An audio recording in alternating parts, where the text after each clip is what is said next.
Hi, my friends. Welcome back. I'm Jay.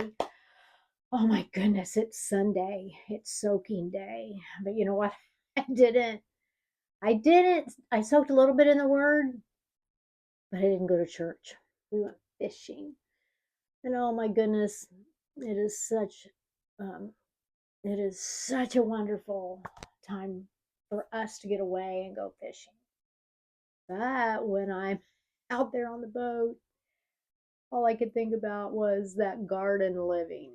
And I'm here to tell you today is the last day in the garden because we're getting kicked out of the garden. Yeah. So here we are in the garden. God says, no, no, don't touch that tree. No, he doesn't say don't touch the tree. He said, don't eat the tree, eat the fruit from the tree. Well, in order to eat the fruit, you're going to have to touch the tree, right? So what do they do? The woman and the man, they decide they're going to eat from the tree, the no tree, of knowledge of good and evil, and instant shame from a decision that they made to touch that no thing. I don't know if you guys have kids or if you've ever been around anybody that, or maybe you've done something you knew you shouldn't do it, and as soon as you did it, shame just drips all over you. Well, that happened.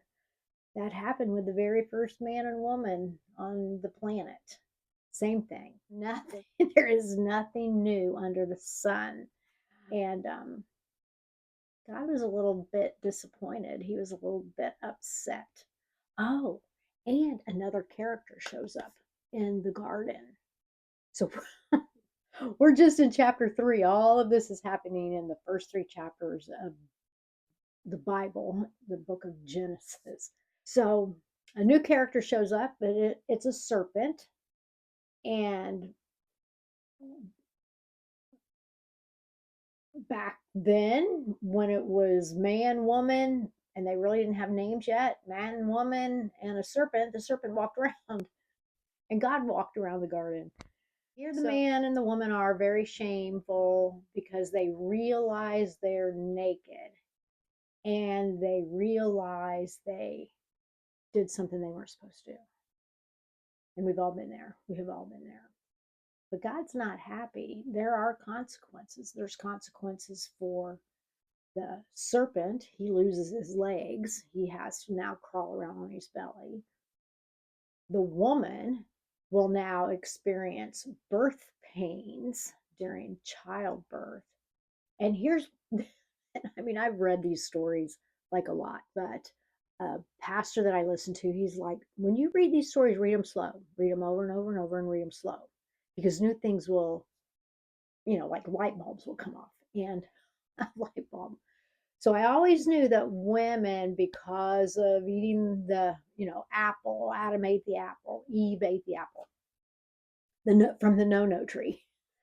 But what I didn't know was Eve always had a desire to be the boss, to control her husband.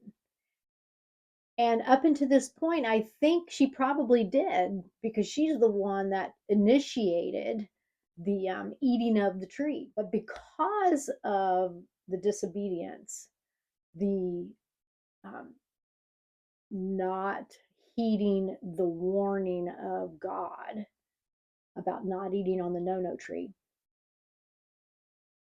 he's going to be her boss from now on. Even though she desires to control the man, nope, that's not ever going to happen again. He gets to control her. Like, oh, no wonder we have so many conflicts. We were designed to be the controller, then we screwed it up, and God took it away from us. And so the man, God's not happy with him either. And now God is going to put thistles and thorns in all of the earth and make you work hard for food. Like food does not come easy.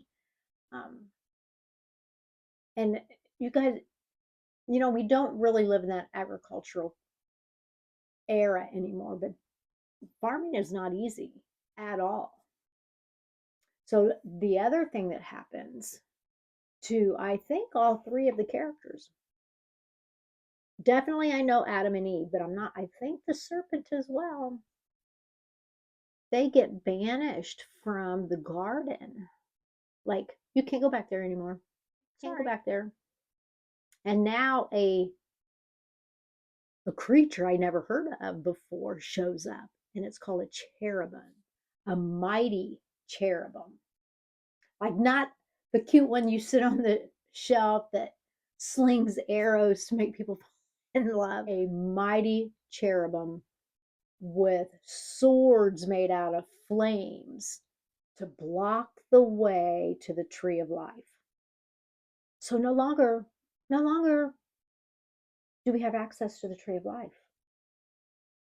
But what we do now know is we know we have an awareness of good and evil. And just like the choice we had between eating anything in the garden except from the no-no tree. Bad thing, you have all these good choices to eat from, and one no. And now we have a total awareness of good and evil. And I don't know where if,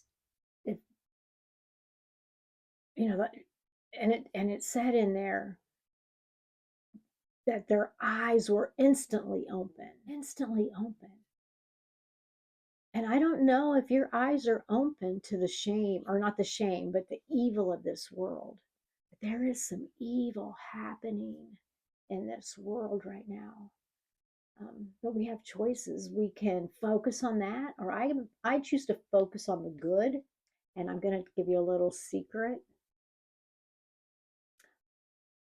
God fixes things when he sends his son Jesus, because the river of life, the free flowing spirit of life is freely available once again. But it's a choice that we have to make. All right, friends, I hope that you make that choice to say yes to the living water of life through Jesus Christ. Have a good day and enjoy the rest of your day. I know I'm filming this on Sunday and I'm posting it on Monday. All right, there's a little bit of like thinking I'm going to have to do about how to do these YouTube videos. Anyway, have a good day. You guys are fabulous. Bye.